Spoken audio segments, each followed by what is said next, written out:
अरे गे फुलझुनमा के मैया कौने ही गे आज की हलदी इतना चिल्लाप करो। अरे जाहियो खेता यटियावे कुल छौड़न के मुझबा ढोबई भेजी हो। अच्छा ठीक हको जी, आज छोटका छौड़ा हको नीचे में ओकरा साथे ले चल जा। चल चल चल रे छोटका चल। तो जाइन बाबू हम खा के आबो हो। अच्छा ठीक है जल्दी हो जल्दी। आय बाऊ तो इतना कट देनी बाऊ, गजब बाऊ गजब गजब कटनी बाऊ रे, गजब कटनी रे अहे रे गजब कटनी बाऊ रे, गजब कटनी रे। तब की बोझा कैसे ढोबई तो जोरा नई बटनी रे, तब की बोझा कैसे ढोबई तो जोरा नई बटनी रे।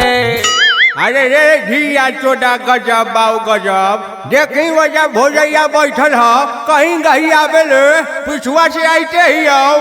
ठीक हो बाऊ जाइयो।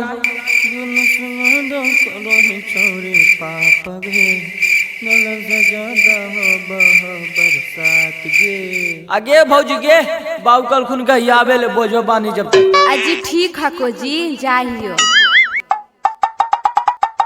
आगे आगे ऐसी गहिया बोहेगी, देख कैसे गहिया बोहे देख। आई बाऊ तो इतना जल्दी गया देनी बाऊ, गजब बाऊ गजब।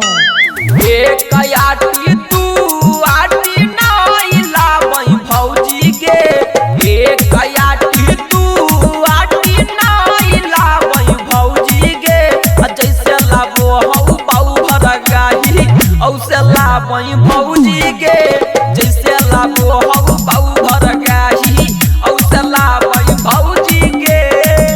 अरे रे लुटना भोजना नहीं देखो हवी उनाई तो की रे बाऊ तो कर अमरूद बत आवलो बाऊ आगलू वाह आगलू।